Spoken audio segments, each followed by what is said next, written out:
Hello everyone, I hope you are well. तो आज की इस वीडियो में हम डिस्कस करेंगे बार्क के फीटर ट्रेड के टेक्निकल और नॉन टेक्निकल सिलेबस के बारे में। तो सबसे पहले बात कर लेते हैं टेक्निकल सिलेबस के बारे में। तो टेक्निकल सिलेबस से फीटर में आपका सबसे पहले रहेगा, देखिए, safety and precautions, marking and marking tools, measurement and measuring tool, precision measuring instrument, common hand tools, metals में आपका रहेगा ITI प्लस डिप्लोमा लेवल के क्वेश्चंस। देखिए, हमने यहाँ पे जो मेटल्स में ITI प्लस डिप्लोमा लेवल के को लिखा है, इसका रीज़न क्या है? देखिए, ITI के मोस्टली जो एग्ज़ाम्स होते हैं उसमें क्या होता है, कुछ टॉपिक्स ऐसे होते हैं जिनमें डिप्लोमा लेवल तक के क्वेश्चंस आते हैं, पूछे जाते हैं डिप्लोमा लेवल तक के क्वेश्चंस। तो ये कुछ टॉपिक है जिनमें हमने ब्रैकेट में ITI प्लस डिप्लोमा लेवल लिखा हुआ है।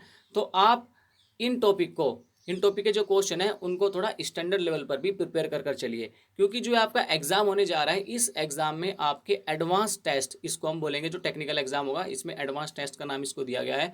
तो इसमें केवल 50 क्वेश्चन आएंगे, और जब कम क्वेश्चन आएंगे तो हो सकता है कि आपका जो क्वेश्चनों का लेवल हो मॉडरेट टू हार्ड रहे। तो ऐसी कंडीशन में आपको थोड़े अपर लेवल के क्वेश्चंस, यानी कि स्टैंडर्ड लेवल के क्वेश्चनों को भी प्रिपेयर कर कर चलना है। अब देखिए, अगला टॉपिक है आपका हीट ट्रीटमेंट। ये भी आपका ITI प्लस डिप्लोमा लेवल तक आपको इसको स्टडी करके चलना है। इसके जो क्वेश्चन है वो आपको डिप्लोमा लेवल तक के स्टडी करके चलना है। ITI लेवल पे तो आप ITI लेवल के क्वेश्चन तो आप पढ़ोगे, साथ ही साथ आप डिप्लोमा लेवल के क्वेश्चन भी इस टॉपिक पर पढ़ना। उसके बाद है वेल्डिंग। वेल्डिंग में भी आपका ITI प्लस डिप्लोमा लेवल तक के क्वेश्चन रह सकते हैं, रहेंगे ही। फाउंड्री और पैटर्न मेकिंग में भी आपके डिप्लोमा लेवल तक के क्वेश्चन रहेंगे। उसके बाद आपका सोल्डरिंग एंड ब्रेजिंग, उसके बाद आपका सीट मेटल वर्क, उसके बाद है रिवेटिंग, उसके बाद फॉर्जिंग। लैथ मशीन में देखिए आपका क्या रहेगा, लैथ मशीन से आपके उसके पार्ट्स, एक्सेसरीज, टूल्स, ऑपरेशंस, इस उसके बाद है फिर आपका स्क्रू थ्रेड्स। उसके बाद है ड्रिलिंग एंड ड्रिलिंग मशीन। उसके बाद आपका सरफेस फिनिशिंग। सरफेस फिनिशिंग से आपका रहेगा lapping, horning, super finishing, buffing and ETC। उसके बाद आपका इंटरचेंजेबिलिटी। इंटरचेंजेबिलिटी से आपका लिमिट, फिटिंग एंड टॉलरेंस रहेगा। उसके बाद आपका fasteners, gauge, pipe and pipe fitting, lubricant and cooling. उसके बाद है बियरिंग। उसके बाद है प्रोटेक्टिव कोटिंग। उसके बाद है प्रिवेंटिव मेंटेनेंस। तो ये तो था आपका फिटर का टेक्निकल सिलेबस।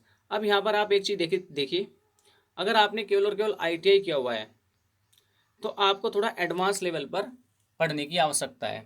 इसमें आपको देखो, हम दो बुक्स की यहाँ पे आपको सजेशन करना चाहते हैं जो डिप्लोमा लेवल की, अगर आप इनको पढ़ ले तो जो आपका सिलेबस ITI लेवल का, और आप जब क्वेश्चन अटेम्प्ट करोगे तो वहाँ पे आप डिप्लोमा लेवल के क्वेश्चन को भी इजीली क्रैक कर पाओगे। तो इसमें ये डिप्लोमा लेवल की बुक है।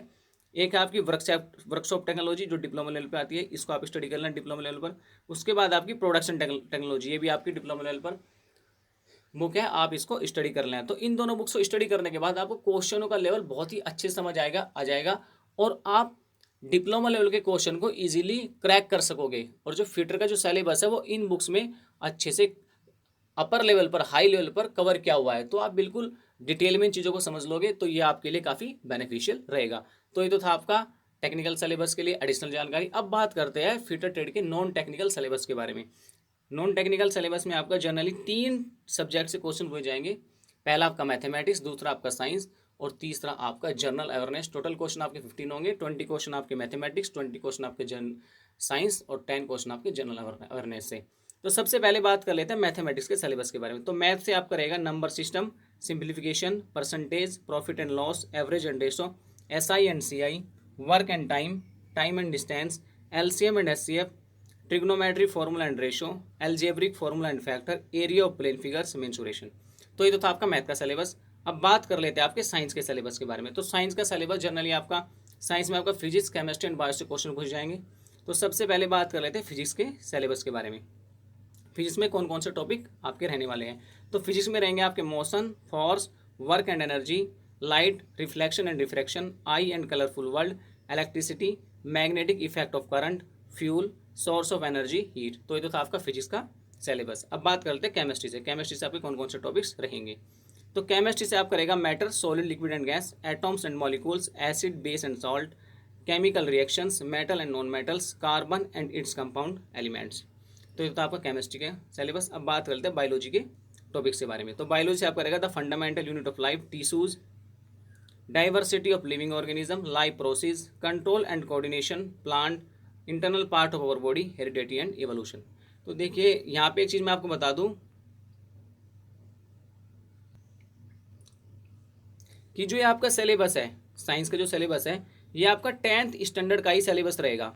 ITI के जितने भी एग्जाम होते हैं और उसमें साइंस का जो सिलेबस रहता है वो मोस्टली 10th स्टैंडर्ड का ही रहता है, उसमें 10th लेवल के अकॉर्डिंग क्वेश्चन को सेट किया जाता है। लेकिन यहाँ पर एक कंडीशन आपको देखनी होगी, इसमें जो क्वेश्चन आ रहे हैं वो केवल 50 क्वेश्चन है ओवरऑल और 20 क्वेश्चन साइंस के हैं, यानी कि इसका जो आपका प्री प्री टेस्ट होगा उसमें 50 क्वेश्चन है।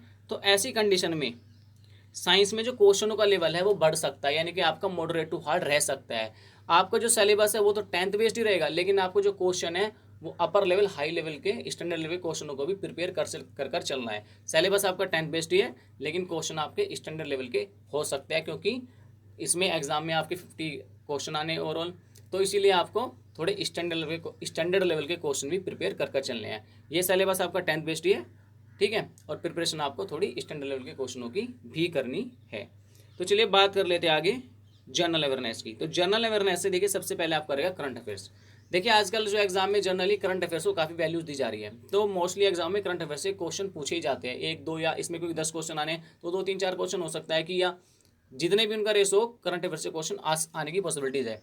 तो इसमें आप जो करंट अफेयर्स है वो अप टू लास्ट 6 मंथ तक की करंट अफेयर पढ़ सकते हो, अगर नहीं पढ़ सकते तो कम से कम 3 मंथ की करंट अफेयर्स आप पढ़ के जाना। तो ये तो था आपका करंट अफेयर्स का।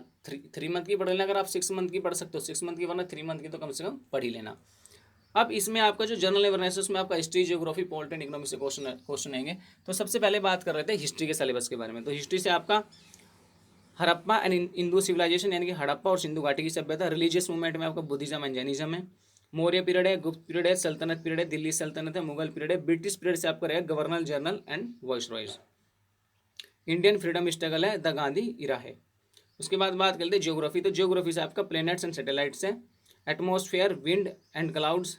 उसके बाद आपका इसलैंड्स है, अर्थक्वेक एंड वोल्केनोज है, एग्रीकल्चर एंड मिनरल्स है, मेजर इंडस्ट्रीज है, फॉरेस्ट एंड डिजर्ट है, पावर रिसोर्स ऑफ इंडिया है। ट्रांसपोर्ट में आपका रिवर एंड रोड है, wild life sanctuaries and national park है, मैप लाइन्स है, इंपॉर्टेंट ट्राइब्स है, इंटरनेशनल ऑर्गेनाइजेशन है। पॉलिटी से आपका रहेगा केवल कॉन्स्टिट्यूशन, कॉन्स्टिट्यूशन से आपके रहेंगे important part, important article, schedules.